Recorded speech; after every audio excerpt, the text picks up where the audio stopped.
نحمده ونصلي على رسوله الكريم اما بعد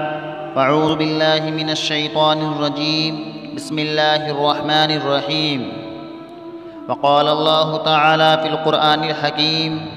ولا يغتب بعضكم بعضا أيحب أحدكم أن يأكل لحم أخيه ميتا فكرهتموه وقال النبي صلى الله عليه وسلم الغيبة أشد من الزنا او کما قال علیہ الصلاۃ والسلام۔ محترم سامعین، آج ہم آپ حضرات کی خدمت میں ہمارے معاشرے کے اندر جو سب سے زیادہ برائی پھیل رہی ہے وہ غیبت ہے، کیونکہ آج ہمارے معاشرے کے اندر اگر کوئی انسان نماز نہیں پڑھتا تو اس کو بھی ذلیل کیا جاتا ہے، کہا جاتا ہے کہ بے نمازی ہے۔ اگر کوئی عورت پردہ نہیں کرتی تو اس کو بھی ذلیل کیا جاتا ہے، کہا جاتا ہے کہ بے پردہ عورت ہے، یہ پردہ نہیں کرتی۔ اور اگر کوئی چور چوری کرتا ہے تو اس کو بھی ذلیل کیا جاتا ہے کہ چوری نہیں چھوڑتا۔ غرض ایسے دوسرے بہت سے جرائم ہیں جن کو انسان کرتا ہے تو اس کو ذلیل کیا جاتا ہے، لیکن غیبت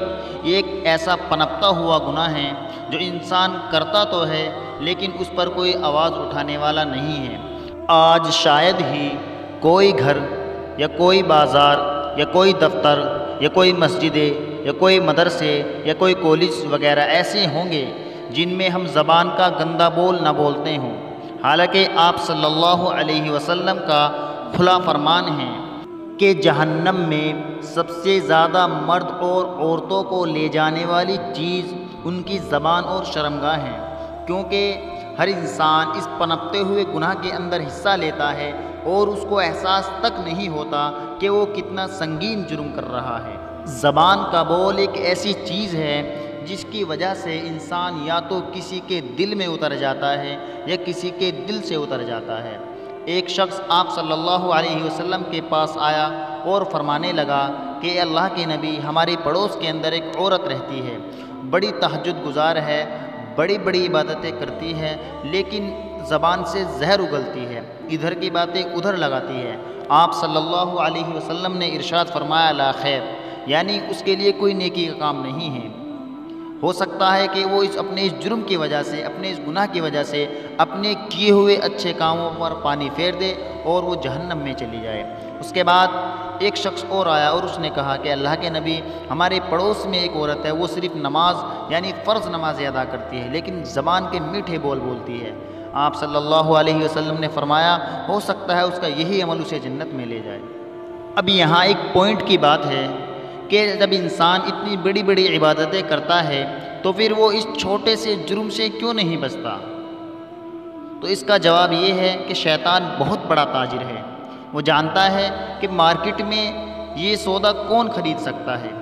شیطان جانتا ہے کہ اگر کوئی نیک آدمی ہے، مثلاً وہ عالم بن گیا یا حافظ بن گیا یا اس نے چہرے پر داڑھی رکھ لی، تو وہ جانتا ہے کہ اب یہ بدکاری نہیں کرے گا، اب یہ سینما ہال میں نہیں جائے گا، اب یہ چوری نہیں کرے گا، اب یہ کھلم کھلا بازار کے اندر لڑائی جھگڑا نہیں کرے گا، اب اس سے کوئی ایسا کام کرایا جائے، اس سے کوئی ایسا گناہ کرایا جائے جس کو اسے کرنے میں بھی مزہ آئے اور یہ اس پر شرمندہ بھی نہ ہو، تو وہ اب اس کے لیے غیبت جیسے سنگین جرم کا سہارا لیتا ہے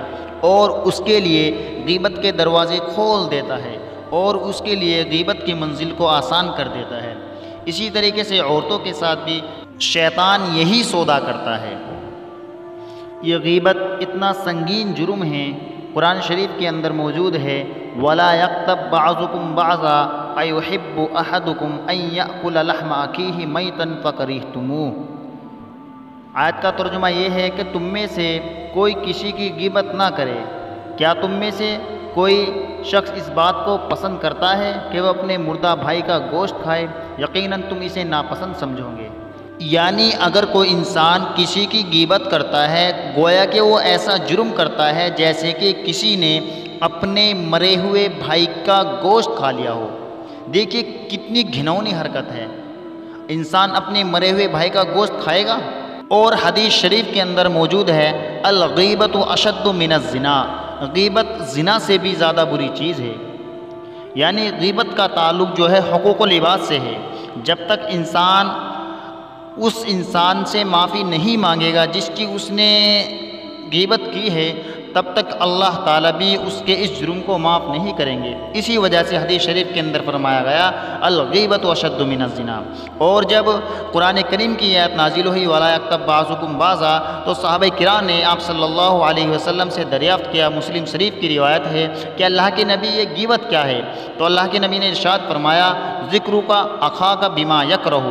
کہ اپنے بھائی کی پیٹھ پیچھے کوئی ایسی بات بیان کرنا کہ اسی بات کو اگر اس کے سامنے بیان کیا جائے تو وہ اسے ناپسند سمجھتا ہو، اسی کو غیبت کہتے ہیں۔ تو صحابہ کرام نے عرض کیا کہ اللہ کے نبی اگر وہ بات، اگر وہ عیب، اگر وہ چیز اس کے اندر موجود ہو جو ہم بیان کر رہے ہیں تو پھر وہ کیا ہے؟ اللہ کے نبی نے ارشاد فرمایا کہ یہی تو غیبت ہے۔ اگر وہ بات جو آپ پیٹھ پیچھے اس کی بیان کر رہے ہیں اگر وہ اس کے اندر موجود نہیں ہے تب تو یہ بہتان ہے، تب تو یہ اس پر الزام ہے، اس کا اور بھی سخت وبال ہے۔ الغرض، چاہے وہ عیب اس کے کپڑوں میں ہو، چاہے وہ عیب اس کے اخلاق میں ہو، چاہے وہ عیب اس کے دینی معاملات میں ہو، چاہے وہ عیب اس کے دنیاوی معاملات میں ہو، ہمیں چاہیے کہ ہم اس کی تبلیغ کریں یا ہم اس کے لیے دعا کریں کہ اللہ تعالیٰ اسے راہ راست پر لائے، یا اگر اس تک پہنچنا، اس تک پیغام پہنچانا، اس کی تبلیغ کرنا آسان ہو تو پھر تبلیغ کے ذریعے اس کی رہنمائی کرے۔ بہرحال اگر یہ گناہ ہم سے ہو جائے تو پھر سوال یہ ہے کہ اس کا کفارہ کیا ہے؟ تو علماء کرام فرماتے ہیں کہ اگر ہم نے کسی انسان کی غیبت کی اور اس غیبت کی خبر اس شخص کو پہنچ گئی جس کی ہم نے غیبت کی ہے تو پھر اس کا کفارہ یہ ہے کہ اس سے معافی مانگی جائے۔ لیکن اگر اس کی غیبت کی خبر اس تک نہیں پہنچی ہے تو پھر اللہ تعالیٰ سے توبہ و استغفار کیا جائے۔ انشاءاللہ امید ہے کہ اللہ تعالیٰ ہماری توبہ و استغفار کو معاف فرمائیں گے اور آئندہ اس سنگین جرم سے بچنے کا عہد کیا جائے۔ بہرحال چند صورتیں ایسی ہیں جہاں پر کسی کے پیٹھ پیچھے وہ بات کہہ دینا جائز ہے،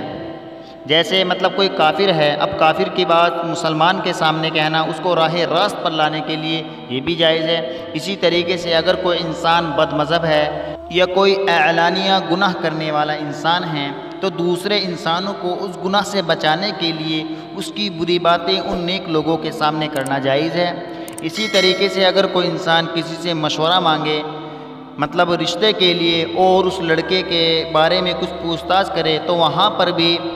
سدھار لانے کے لیے اور ان رشتے کو صحیح طریقے سے نبھانے کے لیے تمام صاف صاف باتیں بتا دینا جائز ہے، بتا سکتے ہیں۔ اسی طریقے سے ڈاکٹروں کے سامنے ڈاکٹری کے وقت اور کورٹ میں ججوں کے سامنے وکلاء کے سامنے تمام باتیں پچھلی کہ کس نے کیا کیا، کس نے کیا غلط کیا ہے، ایسے موقعوں پر تمام باتیں بیان کر دینا کسی کی پیٹھ پیچھے جائز ہے۔ الغرض، قانونی ضابطہ یہ ہے کہ جہاں غیبت کرنے سے معاشرے میں فساد کے بجائے سدھار پیدا ہو رہا ہو، معاشرہ اصلاح کی طرف جا رہا ہو تو وہاں غیبت کرنا جائز ہے، بلکہ اس کو غیبت ہی نہیں کہیں گے۔ اور جہاں کسی انسان کی پیٹھ پیچھے برائی کرنے سے معاشرے میں فساد پیدا ہو رہا ہو اور معاشرہ اصلاح کے بجائے بدی کی طرف جا رہا ہو تو وہاں غیبت کرنا ناجائز ہوگا۔ جیسے آپ نے کسی کو برائی میں دیکھا اور آپ کو یقین ہے کہ اگر میں اس کی یہ باتیں اس کے بڑوں کو نہیں بتاؤں گا تو یہ بگڑ جائے گا، یہ بدی کا راستہ اختیار کر لے گا، تو وہاں پر اس کے بڑوں کو اطلاع کر دینا اس کی برائی کے بارے میں جائز ہے۔ اسی طریقے سے آپ نے کسی کو برائی میں دیکھا اور اس کا کسی سے کاروباری لین دین چل رہا ہے، آپ کو معلوم ہو گیا کہ وہ چور ہے، تو اس کے دوسرے پارٹنر کو بتا دینا کہ بھئی یہ فلاں آدمی صحیح نہیں ہے تاکہ وہ نقصان سے بچ جائے، یہ بھی صورت جائز ہے۔ اسی طریقے سے اور بہت سی دیگر صورتیں بن سکتی ہیں۔ بہرحال اصل غیبت کی خرابی یہ بھی ہے کہ جب انسان کسی کی غیبت کرتا ہے تو اپنے نامہ اعمال کی نیکی دوسرے کے نامہ اعمال میں پہنچا دیتا ہے۔ یعنی اگر کہ انسان کسی کی غیبت کر رہا ہے تو جس کی غیبت کی جا رہی ہے اس کے کھاتے میں وہ اپنی نیکیوں کو ڈال رہا ہے۔ اسی وجہ سے امام ابو حنیفہ رحمۃ اللہ علیہ کے بارے میں منقول ہے کہ جب کوئی انسان ان کی غیبت کیا کرتا تھا تو وہ اس کے پاس تحفے بھیجا کرتے تھے، لوگ ان سے معلوم کرتے تھے کہ اس نے آپ کی غیبت کی ہے، اس نے آپ کی چغلی کی ہے اور آپ اس کے پاس تحفے بھیج رہے ہیں، تو آپ فرماتے تھے کہ آپ کو معلوم نہیں وہ میرا محسن ہے، وہ میرے ساتھ اچھائی کا معاملہ کرنے والا ہے، وہ اپنی نیکیاں مجھے دے رہا ہے۔ بہرحال اگر غیبت کرنے والے کے پاس نیکیاں نہیں ہوتی ہے تو پھر جس کی غیبت کی جا رہی ہے اس کی کچھ برائیوں کو لے کر کے اس غیبت کرنے والے کے نامہ اعمال میں ڈال دی جاتی ہیں، اور اس ایک ایک نیکی کا اندازہ، اس ایک ایک نیکی کا احساس ہمیں آخرت میں ہوگا، کیونکہ کل جب قیامت کے دن اگر کسی انسان کا برائیوں کا پلڑا صرف ایک نیکی کی وجہ سے جھکا ہوا ہوگا تو اس کو احساس ہوگا کاش یہ ایک نیکی نہ ہوتی تو مجھے جہنم میں جانا نہ پڑتا۔ وہ اس ایک نیکی کی وجہ سے پہلے جہنم سے گزر کر کے جب جنت میں آئے گا، وہاں کی کرنسی نیکیاں ہوں گی۔ اگر کسی کے پاس نیکیوں کی تعداد ہوگی تو وہی انسان نجات پائے گا۔ بہرحال اللہ تعالی ہم سبھی کو اس سنگین جرم سے بچنے کی توفیق عطا فرمائے، اور جہاں بھی غیبت ہو رہی ہو ان تمام پارٹیوں میں، ان تمام محفلوں میں ہمیں شرکت کرنے سے بچائے۔ آمین یا رب العالمین۔